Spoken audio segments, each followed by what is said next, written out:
Hey guys, welcome to the show. I've got a legend here today in Jim Carbone, the 2025 Coffee Legend of the Year, awarded by NAMA. Jim, congratulations and welcome to the show. Hey, thanks, Neil. Yeah, no Appreciate it. worries. So, how exciting was it for you to win this award? And did you even know you were in the running, or did it come out of the blue? A little bit out of the blue, our marketing team saw it and asked if, they could throw my hat in the ring, and I said, of course they Yeah, could. So yeah, it definitely came as a yeah, surprise, a little bittersweet since I wasn't able to yeah. attend to receive it in person, but definitely a huge honor for me to have Yeah, received definitely. this. And the show, I was there. The show was crowded this year, which was awesome. And I know there was a big standing ovation once everyone saw you won the award. It was a really good buzz in the room. So congratulations. Thanks. I wish I was there Yeah, to have seen it. Certainly, I got quite a few congratulatory texts and emails, and yeah, it was a yeah. great Well, honor. congrats. Hey, so let's go back in time real quick. So how did you start in the coffee industry? I read the profile that you started with a family company.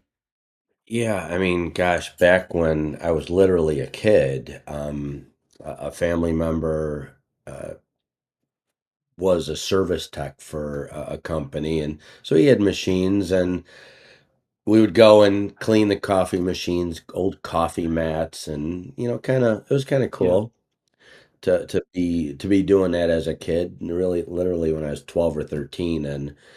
And then you get out, you go through college, you get a job, and actually circled back and started a little vending business back. I was probably late 20s, and then merged it with my family business. We were growing that, sold that.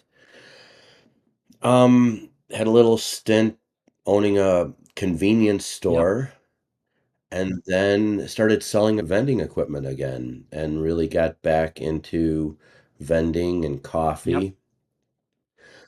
And while selling equipment, I met my partner, Michael Klong. I sold him his first bean to cup Okay. coffee machine for a very, very large client that, I mean, he was trying to win coffee Mhm. business, and we ended up winning the business.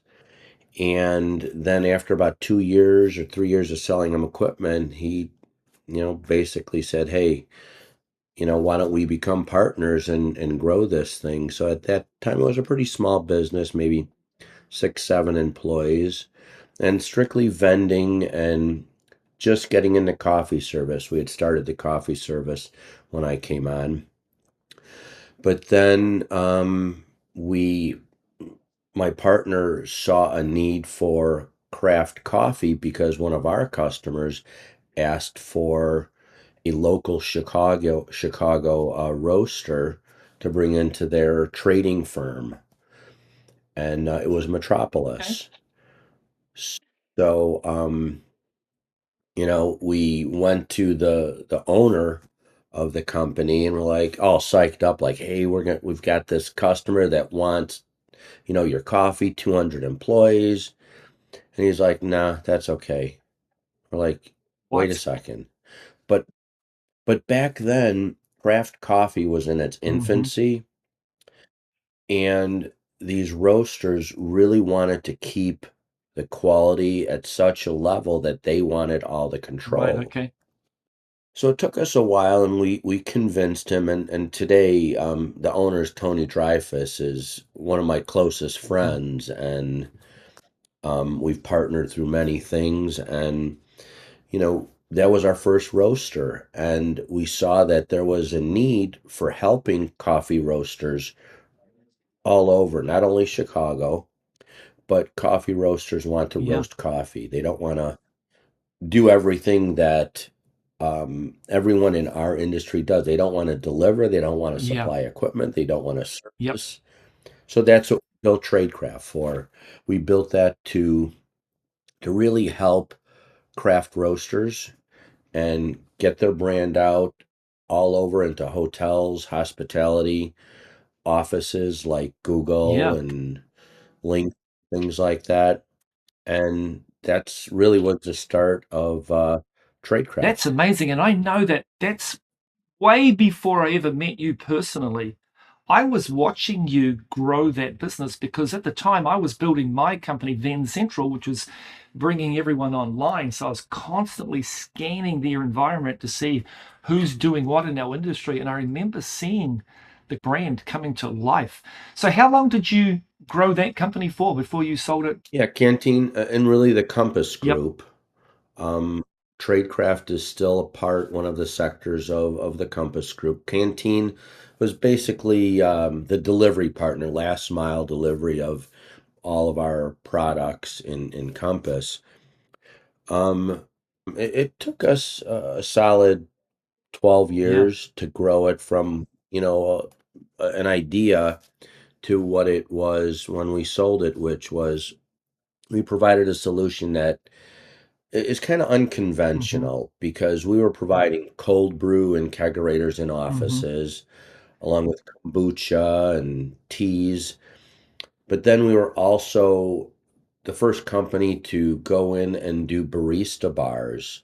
So That is cool. we had companies coming to us, and we would actually sell them a $20,000 espresso machine, conventional, a traditional espresso machine, set up an espresso bar for their employees, train the baristas, then sell them all the equipment. So it was a pretty unique business Yeah. model that started in Chicago.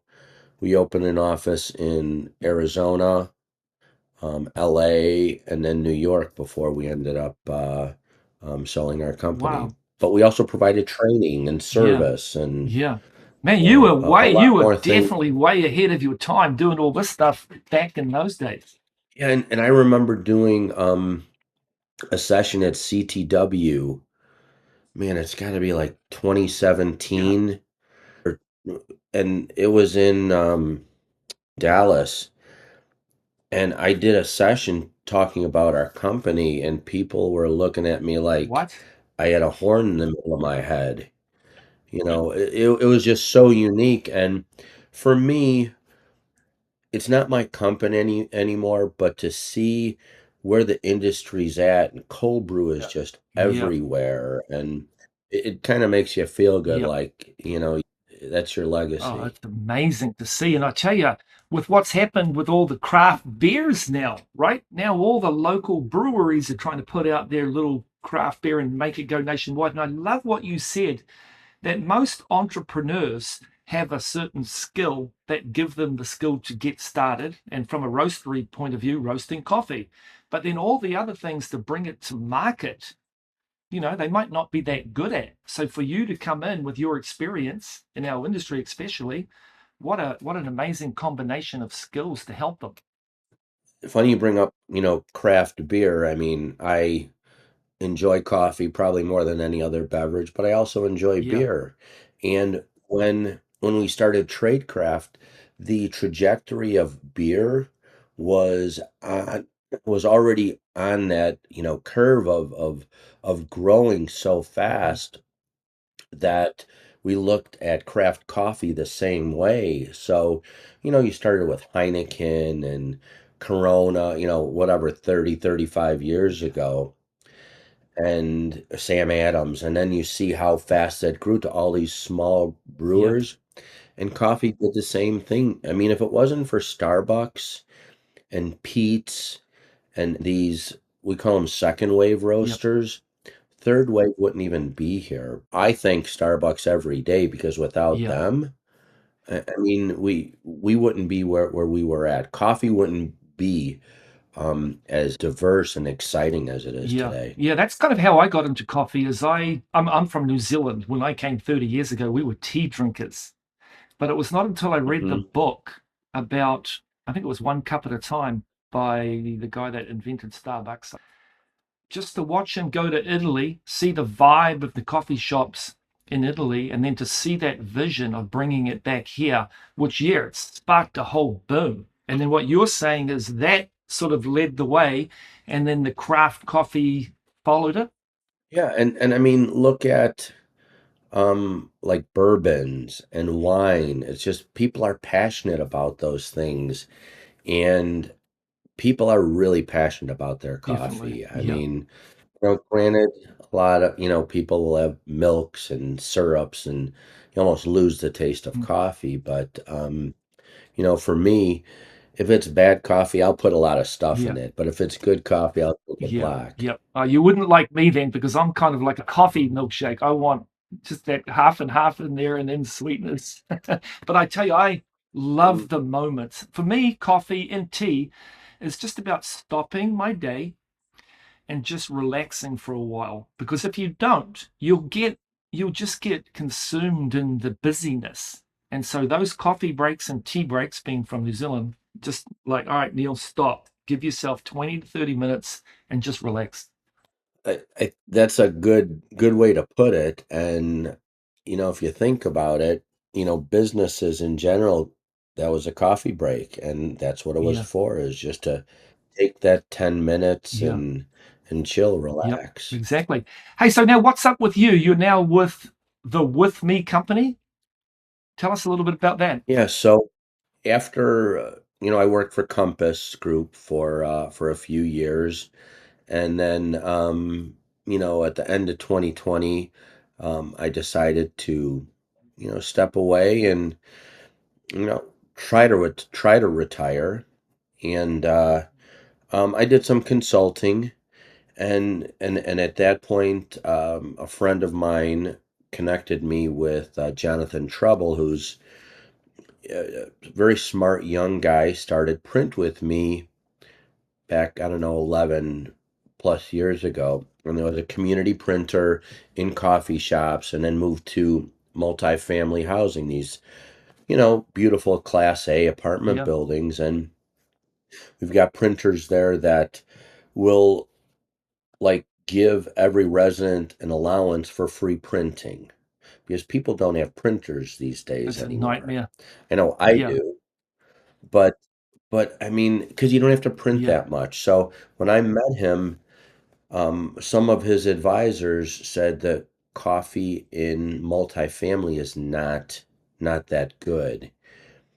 And these residents really want to keep residents yeah. in the Mm-hmm. building to drink coffee instead of going down the street for Starbucks or whatever. And so I said, well, let's try putting together a program. And I learned about the technology, and I started SipWithMe a little over 4 years ago. And our technology allows a property to give a resident a certain amount of cups per month, and then after that, they have to pay for the cups. You know what? I honestly didn't think I would still be doing Yeah, this, but it's been so much yeah. fun doing something that nobody else has ever done. Yes. Yeah. So, and we've grown pretty quick. We've got almost 1,000 bean to cup machines throughout the Okay. country, and the amount of printers, we've got over 5,000 Wow. printers. So it's a similar. It's the same customer that uses our Mm-hmm. printing, that uses our Yeah. coffee, and it's cool just to do something in coffee, but something that nobody else is Right. doing with our cup Totally. allowance. That is a genius because I tell you, I have nightmares printing. I don't often need the printer, but when I do, I send the file over to the printer, never works, prints out one third the size. And I told my son one day, who's in charge of everything connectivity here at what we do, I'm like, Zach, I'm going to throw Hmm. that printer in the trash, man. It is creating a nightmare for me. So to marry that together with the apartment living and the coffee, it's genius. And like you said, it's hard for an entrepreneur to sit around, right? You got too much energy and get up and go. Yeah, and it was just, I just wanted to bring my knowledge and start another Yes. business, and get the support of another business that's been extremely successful. It's really been it's been a fun Yeah. chapter. I tell you, with SaaS technology going like it is, right? You're basically a printing coffee SaaS technology company. That is what Yeah. we are. I mean, we are a SaaS company. I mean, we are technology. We're not selling printers and we're not selling coffee machines. We're selling technology as an amenity. I love it. Jim, this could end up being the biggest. Whoever would have thought, right? Believe me, I didn't think so. To be as big as Sip with Me is in such a short time. Like I Yeah. say, it's been fun, and we work with a great group of Yeah. people. That's it. Sounds like you're having fun. Exactly, absolutely. I mean, at our Yeah. age, I mean, if you're not having fun, why Yep. do it? Exactly. Well, Jim, listen, I really appreciate you taking a few moments out of your day to come and chat with us. I know the whole industry is excited, and I think a lot of them will be even more excited now to keep an eye on you with your new endeavors because that sounds exciting. Awesome. Well, thanks. I really appreciate you connecting with me and inviting me out here. It's been a Yep. pleasure. Thanks, Jim. I appreciate it. We'll see you later. See ya.